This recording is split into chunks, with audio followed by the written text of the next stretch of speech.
آج سب سے پہلے پاکستانی قومی وقار کو پہنچنے والا گہرا زخم۔ پہلی خبر، شرمندگی اور ندامت۔ پی ٹی آئی بانی کی بہن کا بھارتی میڈیا کو انٹرویو۔ قومی مفاد، حب الوطنی اور سیاسی اخلاقیات کی ڈرامائی خلاف ورزی۔ کیا اپنے بھائی کی محبت میں دشمن کے ہاتھ میں ہتھیار تھما دیا گیا؟ ایک پاکستانی ہونے کے ناطے یہ اقدام ہمارے لیے اجتماعی شرم کا احساس ہے۔ دوسری خبر، افغان سرحد پر سب سے بڑا اور سخت ترین انکشاف۔ D G I S P R نے دعویٰ کیا کہ افغان فورسز سرحد پار فائرنگ کر کے دہشت گردوں کی دراندازی کو آسان بناتی ہیں۔ انہوں نے دہشت گردی، جرائم، سیاسی گھٹ جوڑ کا بھی پردہ فاش کیا اور سوال اٹھایا کہ نان کسٹم پیڈ گاڑیوں کو صوبے میں کیوں نہیں روکا جا رہا۔ تیسری خبر، مشہور یوٹیوبر ڈکی بھائی کو فرد جرم عائد کرنے کا حکم۔ لاہور کچہری میں جوا ایپس کی پروموشن کے مقدمے کی سماعت۔ ڈکی بھائی اور ان کی اہلیہ عدالت میں پیش۔ عدالت نے ان سمیت تمام ملزمان کو کب طلب کیا ہے؟ ان تینوں اہم خبروں کی مکمل تفصیلات کے لیے ہمارے ساتھ رہیے۔ السلام علیکم ناظرین، آپ دیکھ رہے ہیں بی نیوز اور میں ہوں آپ کی میزبان سعدیہ شیر۔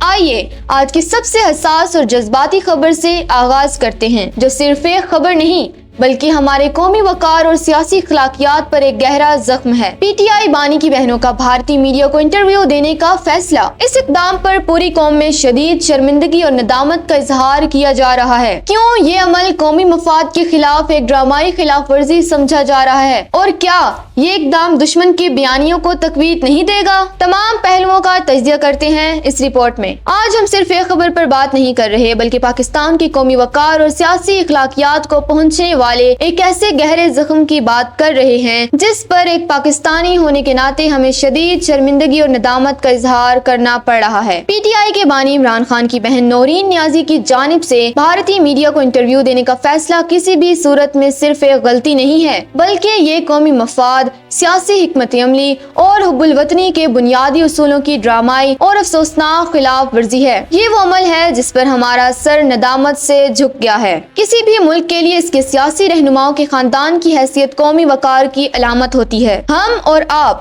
ہر پاکستانی بخوبی جانتے ہیں کہ بھارت ہمارا ازلی حریف ہے اور اس کا میڈیا پاکستان کو دنیا کے سامنے بدنام کرنے کے لیے ہر لمحہ تیار رہتا ہے۔ ایسے وقت میں جب پاکستان اندرونی طور پر سخت سیاسی اور معاشی چیلنجز کا سامنا کر رہا ہے اور ہمارے دفتر خارجہ کو بھی سرحد پار دہشت گردی پر سخت موقف اختیار کرنا پڑ رہا ہے، کسی پاکستانی کو بھارتی پلیٹ فارم پر جا کر ملک کی اندرونی ناانصافیوں کا رونا دراصل دشمن کے ہاتھ میں ہتھیار تھمانے کے مترادف ہے۔ یہ انٹرویو محض ایک خبر نہیں، یہ بھارت کے پروپیگنڈا مشینری کے لیے تصدیق شدہ مواد بن گیا۔ اس عمل نے بھارت کی اس جھوٹی بیانیے کو تقویت دی کہ پاکستان میں جمہوریت خطرے میں ہے اور فوجی ادارے سیاسی رہنماؤں پر ظلم کر رہے ہیں۔ کیا یہ شرم کی بات نہیں کہ ایک پاکستانی اپنے بھائی کی محبت میں ملک کے وقار کو داؤ پر لگا دے؟ یہ وہ بنیادی نقطہ ہے جہاں جماعتی سیاست کو قومی غیرت کے سامنے جھک جانا چاہیے تھا۔ انٹرویو دینے والے کو یہ گہری حقیقت کیوں نہیں نظر آئی کہ ان کے الفاظ کو عالمی سطح پر پاکستان کے خلاف بدنامی کا ہتھیار بنایا جائے گا؟ پاکستانی قوم کو اپنے مسائل کے حل کے لیے ہمیشہ اپنے آئینی اور قانونی اداروں پر بھروسہ کرنا چاہیے۔ یہ ہماری پارلیمنٹ، ہماری عدالتیں اور ہمارا اپنا میڈیا ہے۔ جب سیاسی جدوجہد کی شدت بڑھ جاتی ہے اور اس کا حل ڈھونڈنے کے لیے بھارت جیسے دشمن ملک کے ٹی وی اسکرین کو استعمال کیا جاتا ہے تو یہ دراصل اس بات کا اعتراف ہے کہ ہم اپنے ہی اداروں پر اعتبار نہیں رکھتے یا ہمارے پاس مسائل کے حل کے لیے سیاسی پختگی اور دانش مندی کی کمی ہے۔ یہ رویہ ملک کو سفارتی میدان میں ہونا بنا دیتا ہے۔ یہ شرمندگی کا مقام ہے کہ جب ہماری افواج اور سیکیورٹی ادارے سرحدوں پر دہشت گردی کا مقابلہ کر رہے ہیں اور پاکستان کے دفاع کی خاطر قربانیاں دے رہے ہیں تو ملک کی اندرونی سیاسی لڑائی کو عالمی سطح پر تماشا بنا دیا جائے۔ اس اقدام پر ہمیں صرف افسوس ہی نہیں بلکہ یہ ایک اجتماعی شرم کا احساس ہے کہ ہم اپنی خاموشی اور سمجھداری کو برقرار نہ رکھ سکے۔ ہمیں یہ بات گہرائی سے سمجھنی چاہیے کہ اس نوعیت کا اقدام سیاسی اخلاقیات کی موت ہے۔ کسی بھی سیاسی رہنما کے خاندان کے فرد کو اپنی ذاتی تکلیف سے اوپر اٹھ کر قومی مفادات کو دیکھنا چاہیے تھا۔ آپ کی طرف سے جو شرم کا احساس ظاہر کیا گیا ہے وہ پورے ملک کے دل کی آواز ہے۔ یہ اقدام ہمیں اس بات پر شرمندہ کرتا ہے کہ ہم اپنی سیاسی لڑائیوں میں اتنے اندھے ہو گئے ہیں کہ ہمیں دشمن اور دوست کی پہچان بھی باقی نہیں رہی۔ یہ واقعہ نہ صرف پی ٹی آئی کے لیے بلکہ پاکستان کی تمام سیاسی جماعتوں کے لیے ایک سنگین وارننگ ہے۔ اس سے گریز کرنا چاہیے تھا، اور یہ فیصلہ ملکی وقار کے خلاف ایک ایسا دھبا ہے جسے وقت کے ساتھ مٹانا مشکل ہوگا۔ تمام سیاسی رہنماؤں اور ان کے اہل خانہ کو اس بات کا عہد کرنا چاہیے کہ آئندہ کبھی بھی کسی بھی صورت میں قومی معاملات کو دشمن کے پلیٹ فارم پر تماشا نہیں بنایا جائے گا۔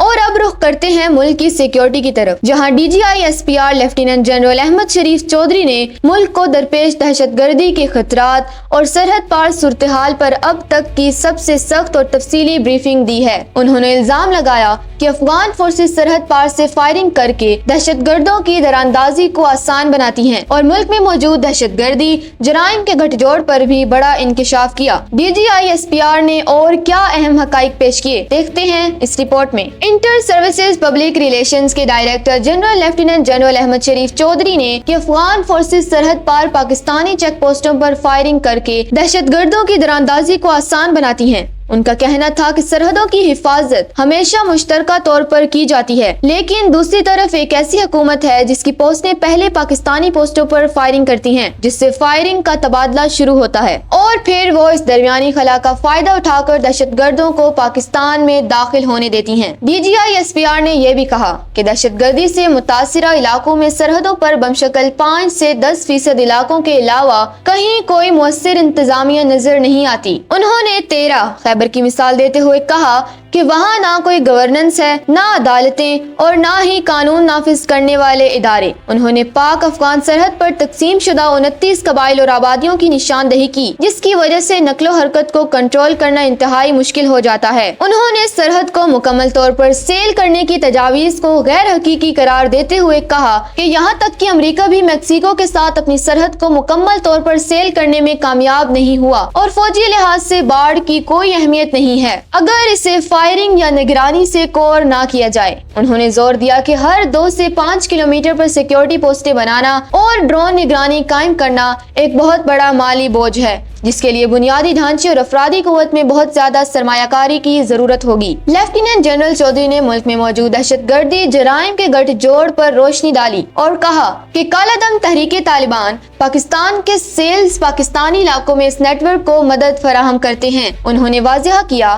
کہ جس طرح دہشت گردوں کی دراندازی ہوتی ہے، بالکل اسی طرح فوج اور فرنٹیئر کور کی تعیناتی کے راستوں پر انتہائی مربوط حملے کیے جاتے ہیں تاکہ پوسٹوں پر حملے ہوں اور اسی دوران اسمگلروں کی گاڑیاں نیچے سے گزاری جا سکیں۔ انہوں نے نان کسٹم پیڈ گاڑیوں کو اس نیٹ ورک کا حصہ قرار دیتے ہوئے صوبائی حکومتوں پر سوال اٹھایا کہ اگر 40 سے 45 ملین نان کسٹم پیڈ گاڑیاں صوبے میں چل رہی ہیں تو انہیں کیوں نہیں روکا جا رہا۔ انہوں نے الزام لگایا کہ یہ گاڑیاں سیاسی دہشت گردی جرائم کے گٹھ جوڑ کا حصہ ہیں اور انہیں گاڑیوں میں نصب دھماکہ خیز مواد اور دہشت گردوں کی نقل و حرکت کے لیے استعمال کیا جاتا ہے۔ D G I S P R نے افغانستان کے ساتھ ٹوٹ جانے والے مذاکرات کے بارے میں کہا کہ پاکستان کا موقف بالکل واضح تھا کہ ٹی ٹی پی کے سیلز کی موجودگی، ان کی فنڈنگ اور افغان سرزمین سے ان کا کام کرنا ناقابل قبول ہے۔ انہوں نے دعویٰ کیا کہ پاکستان نے ہر قسم کے شواہد پیش کیے جنہیں افغان فریق مسترد نہیں کر سکا اور ثالثوں کے سامنے بھی پاکستانی موقف بالکل واضح تھا۔ انہوں نے کہا